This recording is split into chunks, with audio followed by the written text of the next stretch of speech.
3, 2, 1. Frequent listeners of this program know that I rather enjoy going after the stories that you're just not hearing about in the mainstream media. Even on Fox, some things they just don't talk about.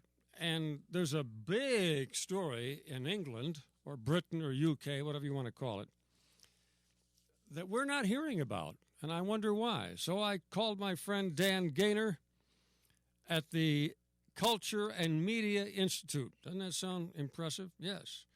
And we'll be talking to Dan today about a big story that's being ignored everywhere. Next on News Talk, AM 1480 WLEA, the Newsmaker Show with Kevin Doran. Now, through the magic of telephone, and I don't know how telephones work. I don't know how radio works. I don't know how I can talk here and you can hear me somewhere. I don't understand it, let alone television. And how about color television? Now 3D television. I don't know how it works. You know how it works, Dan? No, actually I don't. Yeah, my father would be appalled. My father who went to a technical high school, could probably explain it all many years later. What can I say? I know it. I mean, there's so many things that we take for granted. We just have faith. For example, you get on an airplane. I don't know what keeps them up there. And I could give you the theory, but I don't understand it. And I remember that famous line by Jimmy Durant. He took one of the first, probably a DC-3 from New York to Los Angeles, or vice versa. I don't know which. And, a DC-3, it took hours and hours and hours to get across the country. And he stood up in the middle of the plane and he said, "What's keeping it up?" And that's true. How does TV work? How does radio work? I don't know. But anyway. Well, one way it works is, of course, at least it gets information out to people, and that's the key thing. Yes, it does. A lot of misinformation, too. Let me just steal a little bit from your organization. The networks have been talking a lot about a dog who weighed 43 and a half socks. That was an interesting story, but hardly an earth-shattering story. Brad and Angelina got their new wedding attire. Who the hell cares? Tom Hanks is being honored at the upcoming Kennedy Center Awards, but no mention at all of 1,400 young British girls being raped, threatened, and tortured in a sex trafficking ring run by Pakistani Muslim men. How do we miss a story like that? I mean, I realize it's England, but 1,400 young girls, that's a big story, isn't it? Well, of course it is. The way we miss it is that the media choose to miss it. This is the lead story for all that Britain is now fighting to keep Scotland as part of the UK. The lead story before that was this story. It took place in a place called Rotherham, England, and it is this incredible story of abuse, sexual assault, and this. Can you imagine if this had taken place in Ireland and this had been priests? The media who love to beat up on the Catholic Church and Catholics would have been eager to tell that story because that fits into their theme. But to tell a story where Muslims look bad is not something they like to do. They don't even like to be honest and say terror groups like Hamas are Muslim extremists. They don't like to even call them terrorists. So when they've got a story involving 1,400 children molested and all of the alleged perpetrators were Muslim except for one, that's not going to be the story they tell because they don't want to tell it. Well, now they must be telling it in Britain, aren't they? Well, of course, this is big news in Britain. And, I mean, ordinarily, big news in Britain works its way across the pond, as they would say.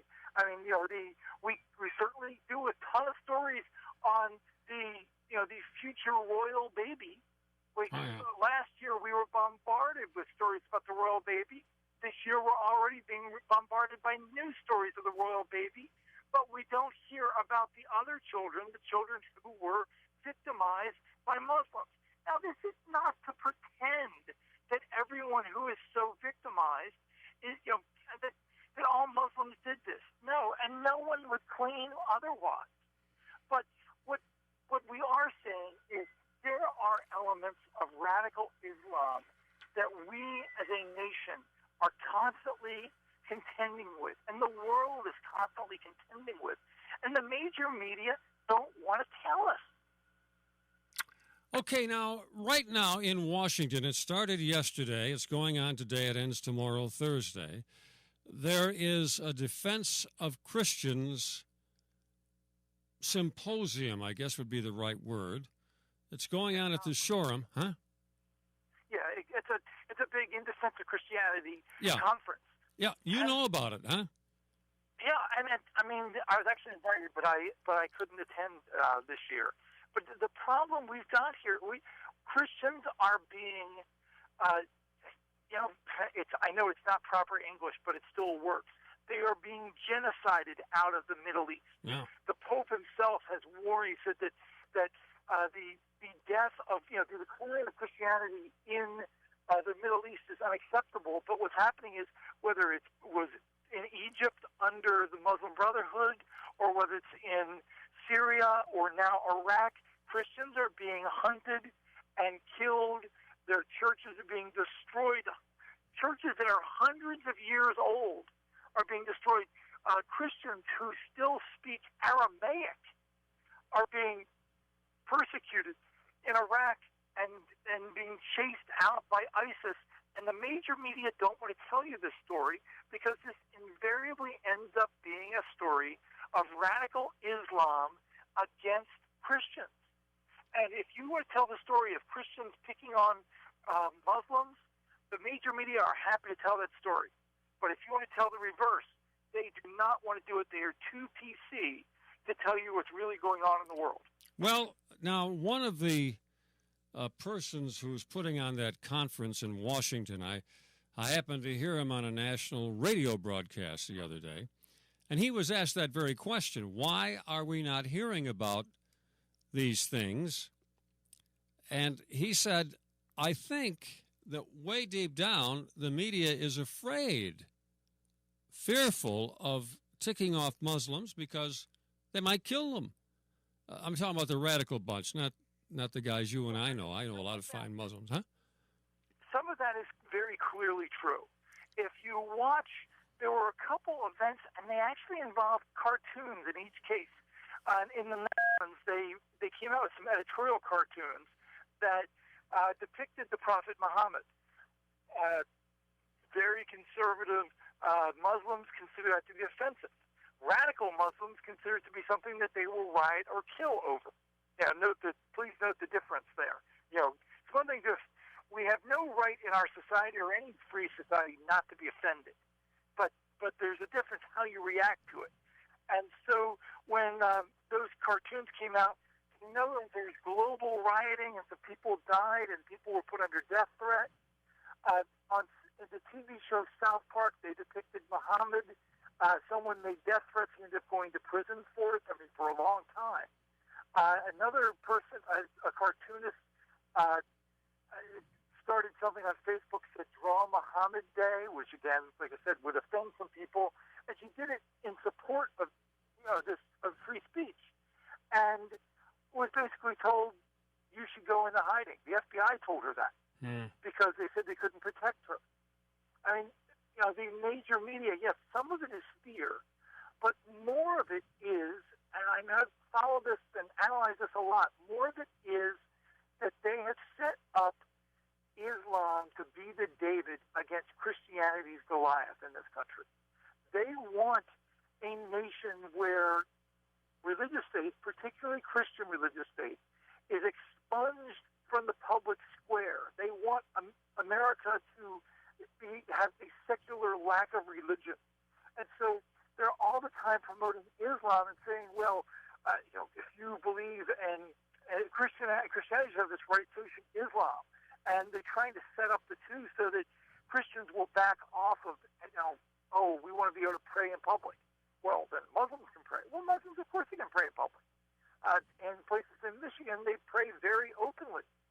But they bend over backwards so clearly to be PC for Islam and anti-Christian that you can't expect fair coverage out of any of the major networks, ABC, CBS, or NBC. Or Fox, for that matter. I talked to somebody who did an investigation of CARE, that's the Council for American Islamic Relations, and he had it infiltrated. You probably know who I'm talking about. He got into a lawsuit, so he can't talk about it anymore. But he said that even at Fox, they're afraid to report some things, and Fox generally is more courageous than anybody else, more accurate, too, for that matter. But they're afraid to say certain things. What's your take on that? Yeah, but Fox more than any other major media outlet will talk about the issue. Megyn Kelly will talk about the issue. O'Reilly would talk about the issue. And then they will talk about the news programs. The Five, which is the second most watched program now on cable. What is that? What's the second most watched? The Five. It's second only to the Five. Yeah, I think it's second to O'Reilly in the latest. But I mean, if you get the Five, O'Reilly, and Megyn Kelly show, and Sean Hannity's show, and those are the shows that we'll talk about. Those are the real popular one on cable news channel. So I mean, they will talk about it, but what happens is every time they talk about it, the left says, "Oh, you're bigots. Oh, you're this or that." Mm-hmm. Ultimately, they can't be the only media outlet that talks about things. No, and in fact, Fox came out, Dan, I don't mean to interrupt your thought, but Fox came out last weekend with those three soldiers, really, is what they were. They were recruited to go over and protect our people in Benghazi. And I thought, what a shame this is on Fox, because everybody else will ignore it now. You know the one I'm talking about. They talked to the three guys who. They go on Fox because nobody else will put them on. Yeah, well. Carol Atkinson's not at CBS anymore, so they're not going to get on CBS now.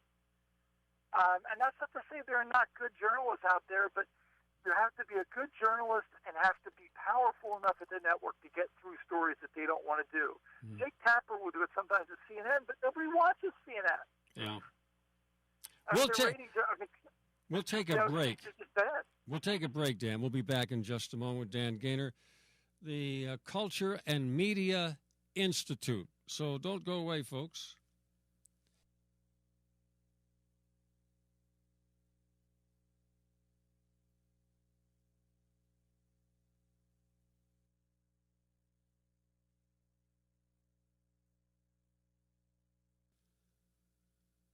One of our frequent guests, Dan Gainor, always interesting. Now, you live somewhere near Baltimore, don't you, Dan? I do indeed. Are you a Ravens fan or a Redskins fan? Football here. I have rooted for both teams, but I am a Baltimore boy, and I am more of a Ravens fan. And believe me, it's been a challenge this week. Oh, good Lord. He knocked that gal absolutely out on the elevator. I mean, he knocked her cold. Then he had to drag her off the elevator. Talking about Ray Rice here. And he had a $40 million contract, which he lost. So that was some right jab or whatever it was he gave her. And then, she ends up marrying the creep. I don't know. Huh? Well, I mean, you got to assume, if you assume the best, you assume he's never, by all reports, he's never done anything like this before, that this was an anomaly. If you watch the video, his reactions are so odd that the only thing I can conclude is that he had been drinking a lot or something. I mean, he didn't seem, here's a guy who reacts quickly on the field and seems to have, his wits about him, didn't seem to have his wits about him that night at all. That doesn't excuse it or defend it in any stretch of imagination. Honestly, if it had been my decision, even before we ever saw the video, I would have suspended him for the entire year. Mm-hmm. The ability of teams, however, I mean, remember, football is a union sport. The ability of what teams can do to players is very limited. But apparently, what he did violated some contract provision because they were able to release him and not pay him. So that's obviously the business decision. But what's weird is just how inconsistent the media are about this, and the network, the NFL. The NFL will suspend you more for violating their policies than for doing something heinous. We've actually had a couple players now, when one comes back, a couple players in the NFL who have killed people in drunk driving accidents. Yes.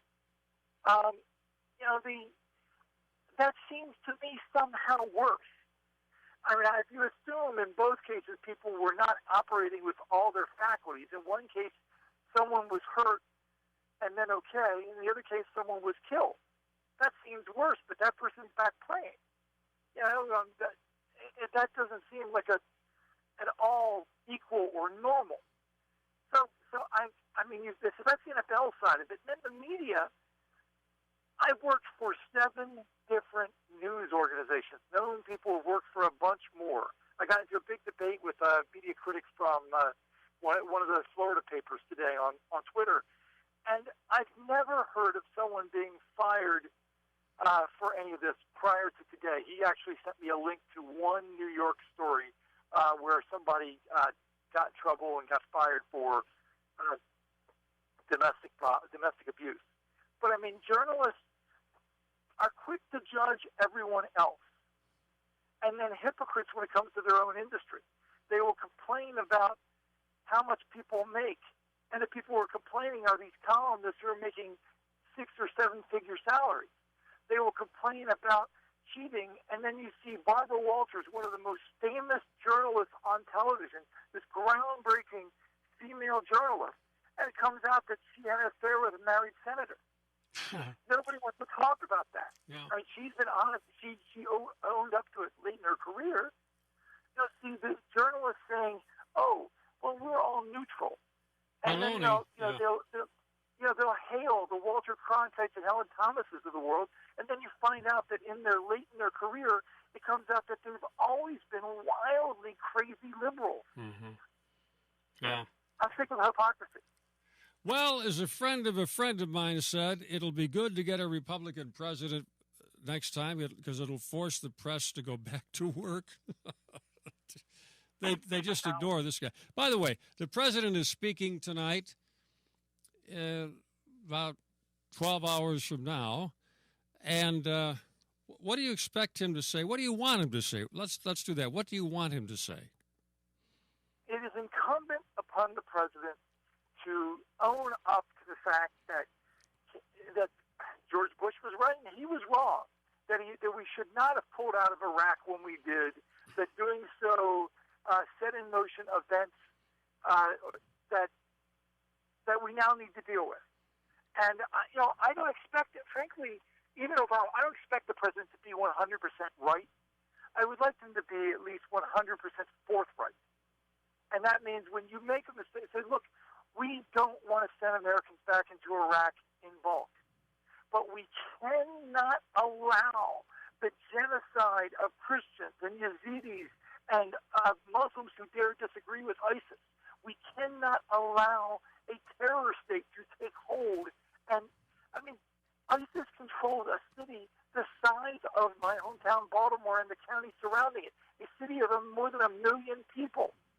We cannot give them those resources. We cannot allow them to drill for oil or mine for other resources and become wealthy and powerful so that they can harm us.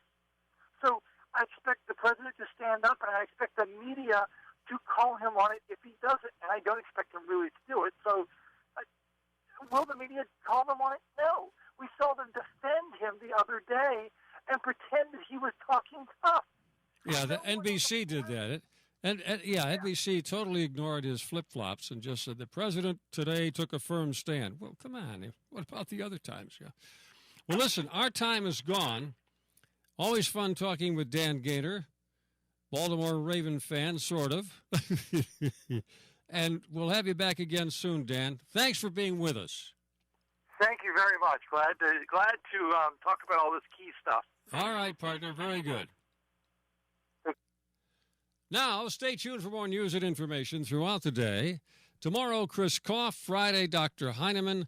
All here on the Newsmaker Show.